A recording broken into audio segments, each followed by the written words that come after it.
만약에 그 개혁의 방향에 대해서 조금 뭐 이런 방법으로 가자라고 그런 의견이 있으면 대안을 내놓고 같이 그 방안을 만들면 되는데 무조건 반대, 우리는 여당이 하는 건 다 반대라고 해놓고 개혁을 할 때마다 발목을 잡는 것이 과연 정말 개혁으로 가는 길이냐 이런 것을 좀 여쭙고 싶고요. 20대 대선 후보 두 번째 법정 TV 토론에서 후보들은 정치 개혁과 북핵 문제, 외교 구상 등을 놓고 치열한 공방을 주고받았습니다. 대장동 문제도 빠지지 않았는데요.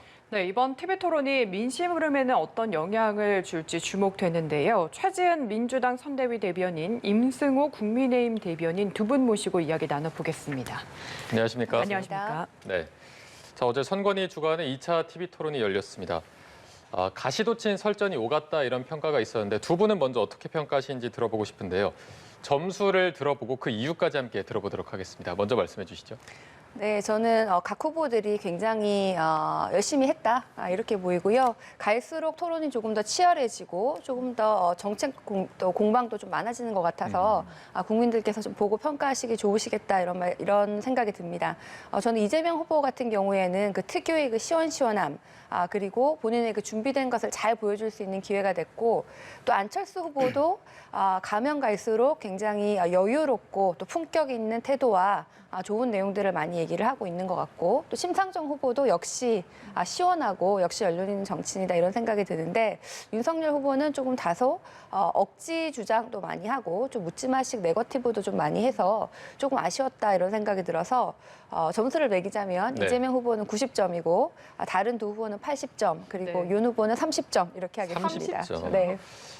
이재명 후보와 윤석열 후보 점수 차가 굉장히 많이 나는 것 같은데 좀 어떻게 평가하시겠습니까? 예상한 결과죠. 사실 뭐 저희 여기 나와서 상대 후보가 잘했다고 뭐 예상하신 분은 없을 것 같은데 저도 마찬가지입니다. 전 태도적인 측면에서 많이 집중을 했는데요. 심상정 후보나 안철수 후보의 논리 자체에는 제가 반대하는 부분이 있지만 태도 자체는 윤석열 후보를 포함해서 상대를 존중하고 나름의 근거를 갖추고 있었습니다. 근데 이재명 후보는 저번 토론에 의해서 태도가 참 문제가 있는 것 같습니다. 최 대변인께서는 저희 후보가 지금 네거티브를 했다라고 하는데 갑자기 토론 중에 뭐 빙하탄 둘리 이런 얘기하신 건 이재명 후보거든요. 그래서 갑자기 토론장이 싸해졌는데 또 그게 재밌다고 혼자 껄껄 웃고 있어요. 저는 그 태도를 보면서 이재명 후보가 항상 윤석열 후보한테 말을 할 때 보면은 항상 먼저 자기 주장을 하는 게 아니라 뭘 모르시나 본데 내지는 거짓말을 자꾸 하시는데 이런 얘기를 하세요. 거짓말 지금 하고 있는 사람이 누굽니까?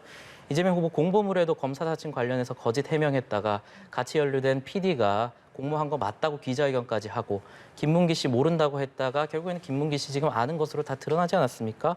거짓말하고 있는 건 이재명 후보 쪽이고요. 또 그 안보관 자체도 굉장히 위험하다. 아까 연설 현장에서도 보셨다시피 뭐 북한의 전체 총생산이 우리나라 국방비보다 낮으니까 안심하셔도 된다. 이게 얼마나 아니한 생각입니까? 북한이 우리에게 위협이 되는 이유는 핵이라는 비대칭 전력이 있기 때문입니다. 그리고 지금 우크라이나 사태에 대해서도 어제 뭐 우크라이나 대통령이 초보 대통령이 러시아를 자극해서 우크라이나 사태가 일어났다 이런 식으로 발언하는 걸 보고 저는 정말 끔찍했습니다. 어떻게 지금 우크라이나 내에서 시민들과 군인들이 죽어나가고 있는 와중에 우크라이나 탓을 하고 피해자 탓을 할 수 있습니까? 저는 정말 자격이 없다고 봤습니다. 네, 점수는 안 매겨주시네요. 점수는 낮점으로 하겠습니다. 이재명 후보. 알겠습니다. 두 분의 총평을 들어봤고요. 세부적으로 살펴보겠습니다. 권력구조 개편과 관련해서도 의견이 갈렸습니다. 이재명, 안철수, 심상정 후보는 개헌을 통한 이제 분권령을 이야기를 했고요. 반면에 윤석열 후보는 이게 선거철만 돌아오면 정치쇼하는 거다라고 비판을 했거든요. 어떻게 보셨습니까? 우리나라의 그 대통령제에 대해서나 아니면 우리나라의 그 정치 시스템이 조금 후진적이다 이런 것은 정말 많은 국민들이 공감하고 계신 얘기입니다. 우리가 선거 때라도 하지 않으면은 언제 합니까? 이번에 지나면 또 지방선거 있지요. 또 조금 있으면 총선 있지요. 정치에서 뭘 했을 때 선거 때가 아닌 경우는 거의 없고 선거 때조차도 하지 않으면 이렇게 커다란 결정을 대통령이 집권 초기에 다 여러 당과 연대를 해서 강력하게 밀어붙이지 않으면 절대 일어날 수 없는 변화지요. 그래서 이거는 뭐 이재명 후보 혼자뿐만 아니라 여러 당의 후보들이 다 동의를 하신다면은 누가 당선을 하든지 간에 좀 할 수 있도록 추진하도록 공통 공약으로 추진을 해야 되는 것이 맞고 이런 정치 개혁에 대해서는 민주당이 부족하지만 목소리를 내고 있는데 거대 야당으로서 국민의힘도 뭐 저희가 삼선 연임이라든지 여러 가지 정치안을 냈는데 국민의힘의 청년 대변인께서도 거기에 대해서 어떻게 생각하시는지 말씀하시는 걸 제가 별로 못 들어봤어요. 그래서 국민의힘도 정치 개혁에 대해서 어떻게 할 것인지 국민의 국민의힘의 입장을 좀 무조건 반대가 아니라 어떤 식으로 하자 그러면 이게 마음에 안 들면 어떤 식으로 하는 것이 좋은지 그 대안이라든지 그 의견을 좀 밝혀주시면 좋겠습니다. 저희 같은 경우에는 정당 내 개혁은 꾸준히 해왔습니다. 제가 지금 토론 배틀로 이 자리에 있고요. 지방선거 같은 경우는 PPAT라고 해서 공직 후보자 자격 시험을 치를 예정입니다. 민주당은 지금까지 뭐 하셨죠?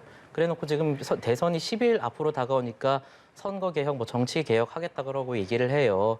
최 대변인께서도 말씀하셨지만 송영길 대표가 한 달 반 전에 이미 정치 개혁 얘기하면서 윤미향 의원 제명한다고 얘기했습니까? 지금 뭐 하고 있습니까? 못 하고 있죠. 그러니까 본인들이 스스로 먼저 선언해 놓은 것도 못 하고 있으면서 무슨 지금 이재명 후보 중심으로 심상정 후보, 안철수 후보 모여라라고 얘기를 하고 있습니까? 저는 이것은 심 후보나 안 후보에게도 굉장히 예의 없는 행위라고 생각을 하고요. 그렇게 다당제를 하고 싶다면은 이재명 후보가 민주당이 지금 약속하면 됩니다. 다음 총선에서 일정 지역구에 다당제 창설을 위해서 국민당과 정의당이 일정 지역구를 양보하겠다. 이거 하면 되거든요. 그건 또 못 하시잖아요. 저희 후보 같은 경우는 지속적으로 민정수석실 폐지를 비롯한 청와대 개혁구조, 청와대 권력구조 개편을 지속적으로 얘기를 해왔습니다. 근데 지금 송영길 대표는 얼마 전에 나와가지고 그 내용이 정확하게 뭔지도 설명을 하지 못하면서 일단은 다당제 보장해주겠다라고 하면서 이재명 중심으로 심상정, 안철수 모여라. 그러니까 반윤연대를 꾸리겠다는 거거든요. 저는 이거는 유권자들과 상대당을 기만하는 행위라고 봅니다. 네, 어떻게 답변이 좀 되셨습니까? 저는 이 다당제에 대해서는 뭐 이재명 후보가 다른 후보들에게 모여라라고 얘기를 할 것이 아니라 우리 정치에 꼭 필요한 것이고 거기에 대해서는 저희가 당장 법을 바꿔서 다음번 지방선거에서도 그 선거구제를 바꾸는 것에 대해서 이미 법안 발의를 김영배 의원이 하셨지요. 예. 그 외에 또 정치 개혁에 대해서 여러 가지를 저희가 법안 발의를 지금 준비를 하고 있고 당장 다음 선거부터 도입을 할 예정이니 국민의힘 당에서도 무조건 반대를 하실 것이 아니라 그 취지나 그 필요성에 대해서 공감을 하시면은 같이 협력해 주시기 바랍니다. 네, 알겠습니다. 그리고 선거제도를 놓고도 위성정당 관련해서 서로 책임 공방을 벌였는데 일단 이재명 후보는 국민의힘이 먼저 시작했다 이런 입장을 밝혔습니다. 위성정당은 사실 안타까운 일이죠. 우리 정치에서 한 가지 이제 큰 문제가 대표성이 부족하다는 거 아닙니까? 뭐 여성은 반인데 정치인 중에 여성은 많지 않고 청년들도 많지 않고 뭐 소위 말하는 그 86세대라는 세대의 남성분들이 좀 과대 분포되어 있다. 그게 또 한 가지 문제 제기죠. 그리고 여러분들이 뭐 정의당과 같은 그런 소수 정당을 지지를 했는데 실제로 의석수는 그만큼 없다. 그래서 사람들이 그 지지하는 만큼 의석수가 돌아갈 수 있게 법을 바꿔보자라는 논의를 한 것이고 그 다음에 연동형 비례제를 했는데 국민의힘에선 당시에 거기에 반대를 했고 위성정당을 먼저 만들었죠. 그래서 민주당 같은 경우에도 정말 맞는 것은 아마 그때 위성정당을 만들지 않았어야 된다고 생각을 하고 이재명 후보도 그렇게 얘기를 했지만 당시에는 총선 전이고 국민의힘에서 만들면 우리는 의석수를 이렇게 많이 뺏긴다 이런 걱정 때문에 위성정당을 만드는 것이었는데 지금 와서 민주당은 위성정당을 만들었다라고 얘기를 하면 국민의힘은 과연 그 책임이 없는 것인가? 국민의힘도 그 개혁의 큰 물꼬에서 위성정당을 먼저 만든 장본인이고 국민의힘이 만들지 않았으면은 위성정당이 과연 생겼겠느냐 이런 생각이 들거든요. 그래서 만약에 그 개혁의 방향에 대해서 조금 뭐 이런 방법으로 가자라고 그런 의견이 있으면 대안을 내놓고 같이 그 방안을 만들면 되는데 무조건 반대, 우리는 여당이 하는 건 다 반대라고 해놓고 개혁을 할 때마다 발목을 잡는 것이 과연 정말 개혁으로 가는 길이냐 이런 것을 좀 여쭙고 싶고요. 위성정당에 대해서는 여당이든 야당이든 할 거 없이 정치 개혁에 역행했다라고 보이고 지금부터라도 정치 개혁에 어떻게 하면 개혁을 더 할 수 있을까?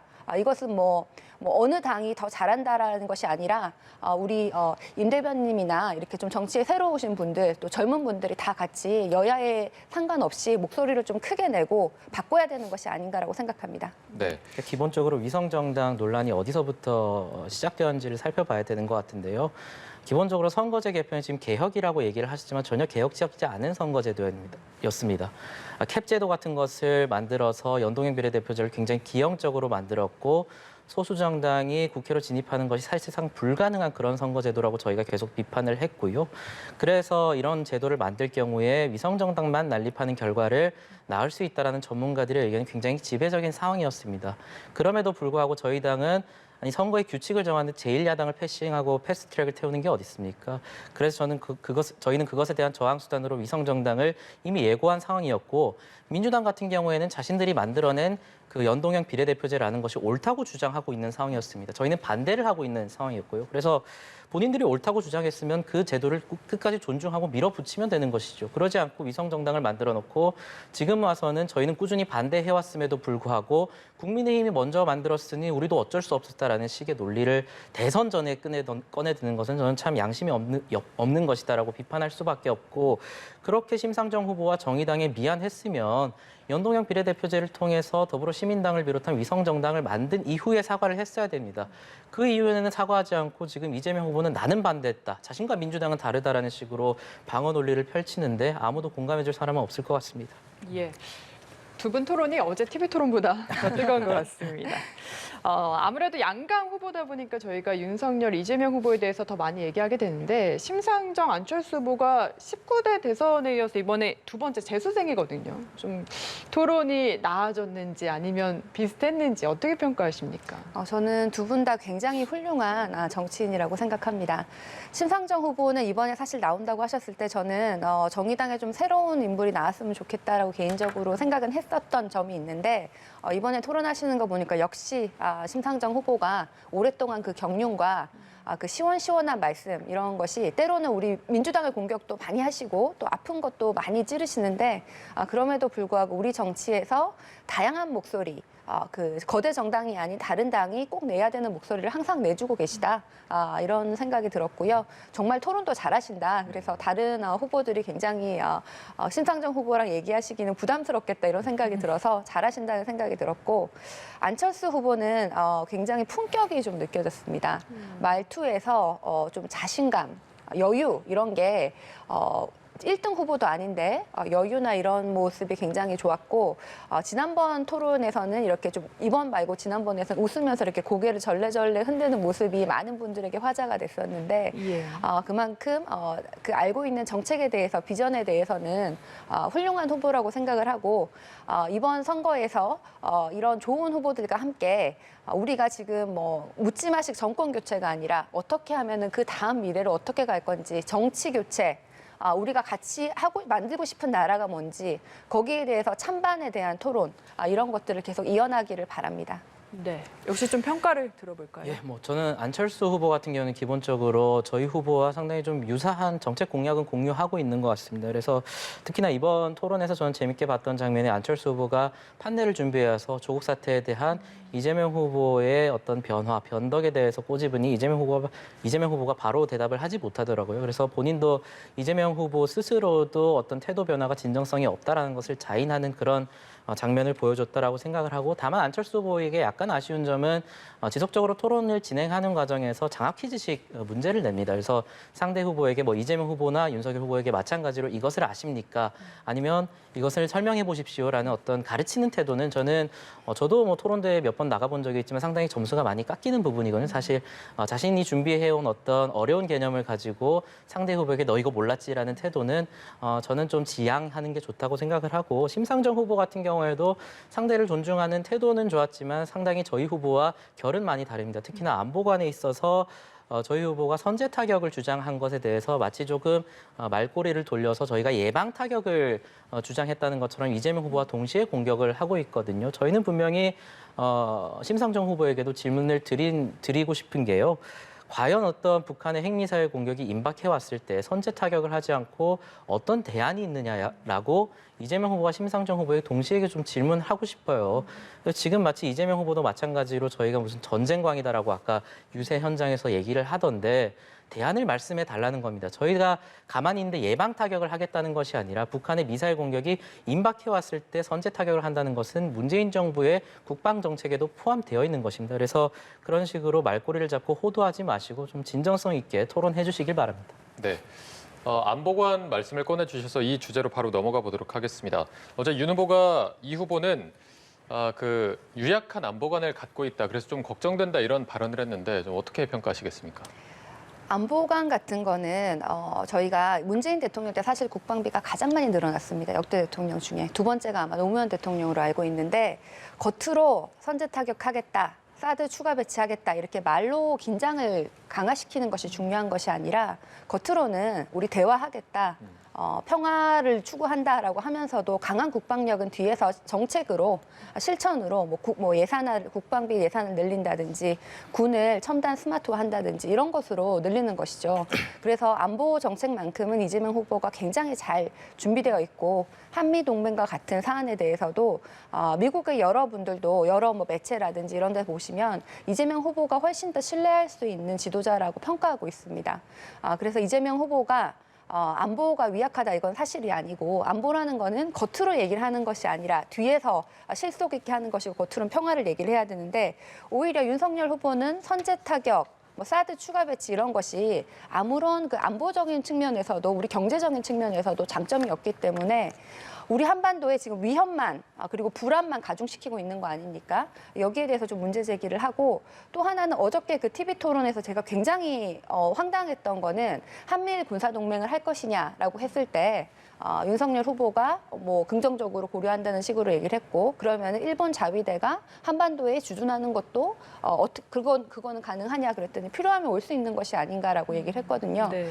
그래서 도대체 우리나라의 여야를 막론하고 어느 대통령 후보가 일본 자위대가 한반도에 진출할 수 있는 것을 필요하면 허가할 수 있는 것이라고 그런 식으로 얘기를 한 건지 저는 굉장히 이분의 역사관이라든지 이분의 준비 정도에 대해서 심한 의문을 표시합니다. 네, 윤 후보의 안보관과 관련해서 또 이렇게 거칠고 난폭하다는 비판 방금 지적해 주신 네. 그 일본 자위대 한반도 주둔 관련 발언에 대한 답을 좀 들어보겠습니다. 종합적으로 말씀을 드려야 될 것 같은데요. 이재명 후보 같은 경우에는 저희가 사드 배치에 대해서 LSM-2가 이미 개발되고 있다는 식으로 얘기를 했습니다.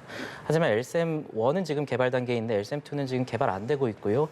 지금 당장 시작해도 2033년에 배치가 가능합니다. 그러니까 본인이 지금 주장하고 있는 한국형 사드 LSM-2가 언제 지금 배치되는지도 모르고 있어요. 그렇기 때문에 10년간은 북한의 미사일 공격에 대해서 방어할 수단이 없다는 것인데 사드 외에 어떤 대안이 있습니까? 그리고 어제 보니까 LSM 얘기하다가 안철수 후보가 LSM-2 지적해 주니까 그때 수정하시더라고요. 그래서 기본적인 개념도 모르고 계셨던 것 같고요.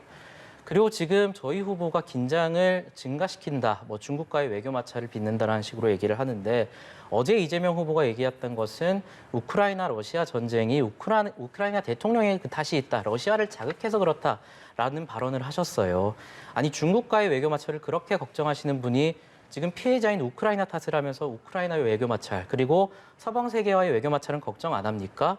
그런 식으로 중국에 대한 눈치는 그렇게 많이 보고 있으면서 방어 무기인 사드조차 지금 들여오는 것에 대해서 벌벌 떨고 있으면서 우크라이나의 서방 세계에 대해서는 왜 그렇게 당당하십니까?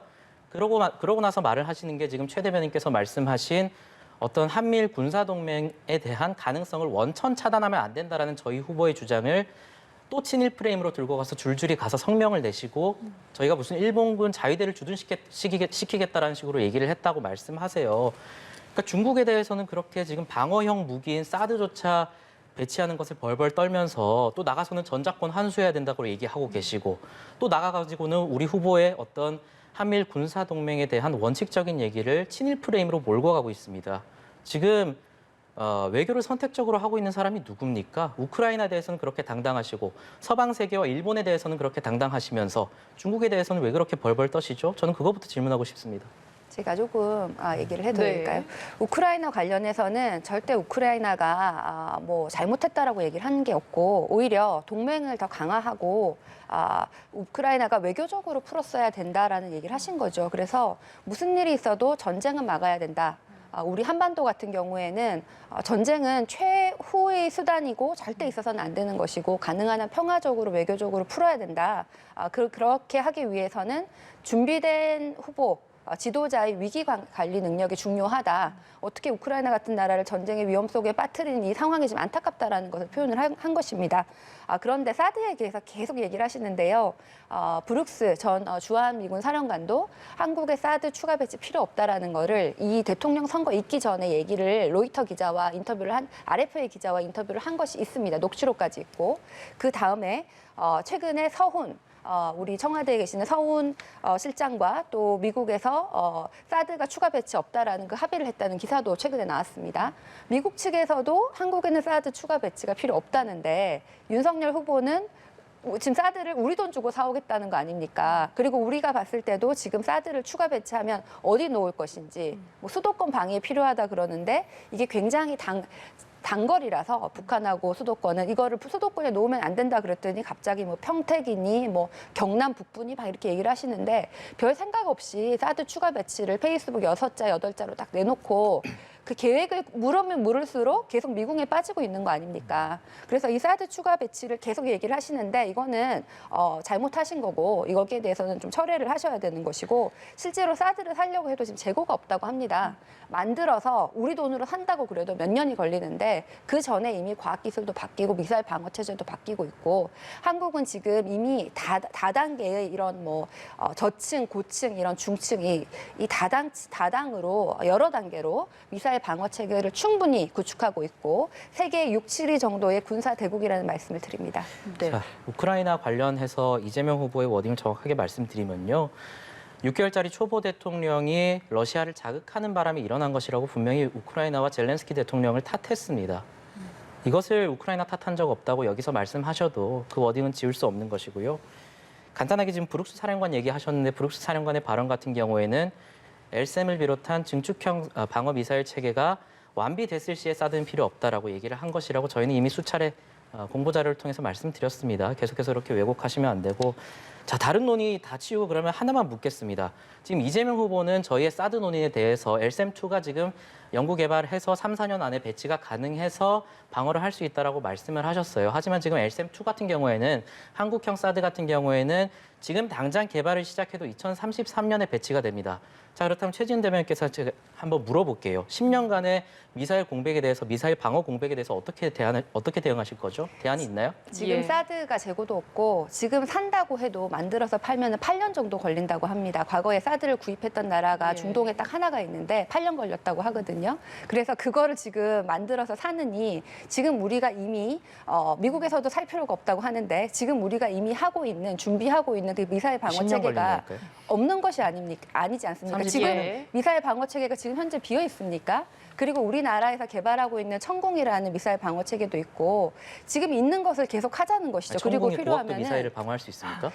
여러 방안으로 천공을 포함해서 우리가 지금 그러니까 제가 이런 사드가 말씀을 드리는 이유는 없는 정리를 상황에서도 예, 그 고각도 일단 미사일에 듣고- 대한 방어 수단이 LSAM-2가 이미 3, 4년 안에 개발되고 실전 배치될 수 있기 때문에 이재명 후보가 그 대안으로 말씀을 하셨어요. 근데 지금 나타난 것은 LSAM-2가 2033년에 실전 배치 가능하다는 것이 증명된 상황이 아닙니까? 그렇다면 민주당이 유일한 대안이었던 LSAM-2 말고 다른 대안을 가져가실지 지금 무슨 천공 얘기를 하고 계십니까?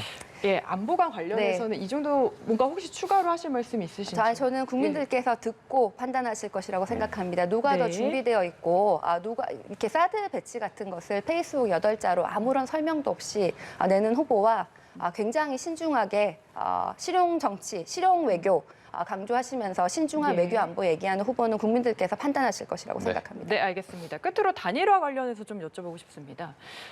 안철수 후보를 두고 분위기가 살짝 미묘하게 다르더라고요. 윤석열 후보는 계속 노력하고 있다라고 얘기했고 반면에 이재명 후보는 뭔가 이제 끝까지 가길 독려한 듯한 분위기가 읽혀졌거든요. 이 단일화 이슈 관련해서는 어떻게 전망을 하십니까? 민주당에서는 전략적으로 안철수 후보와 윤석열 후보의 내부적 갈등이라는 것이 더 부각되어서 다른 이슈가 묻히길 바라고 있을 겁니다. 하지만 안철수 후보도 이미 단일화가 결렬되었다라고 선언을 한 상황에서 윤석열 후보도 원칙적인 대응을 하고 있는 것이고요. 저는 개인적으로 안철수 후보가 이미 결렬 선언을 한 상황에서 저희가 지속적으로 단일화 이슈를 부각시키는 것은 저희의 정책과 비전을 가릴 수 있는 그런 현상이기 때문에 지양해야 된다고 보고 하지만 대화라는 것은 언제든 할 수 있는 것이거든요. 안철수 후보든지 다른 후보와도 충분히 할 수 있는 것이기 때문에 원칙적으로 지금처럼 대응하면 될 일이라고 생각합니다. 네.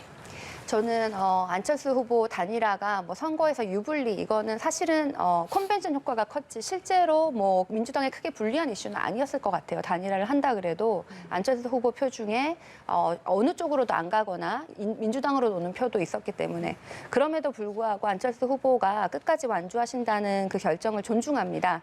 안철수 후보는 우리나라의 거대 정당에서 제3지대라는 것을 이미 만들었다는 점에서 우리 정치에서 큰 획을 그으신 분이죠. 그리고 우리가 안철수 후보가 이 출마하는 존재 자체가 우리 정치의 제3지대를 만들겠다. 거대 양당을 이 구도를 타파하겠다라고 출마를 하셨는데 단일화를 하시면 이 출마한 의미가 없어지지 않습니까? 노무현 대통령께서 떨어지는 줄 알면서도 부산에 계속 출마해서 떨어졌는데 지역주의 타파하겠다라고 하니까 당선보다 더 큰 의미가 있었던 거 아닙니까?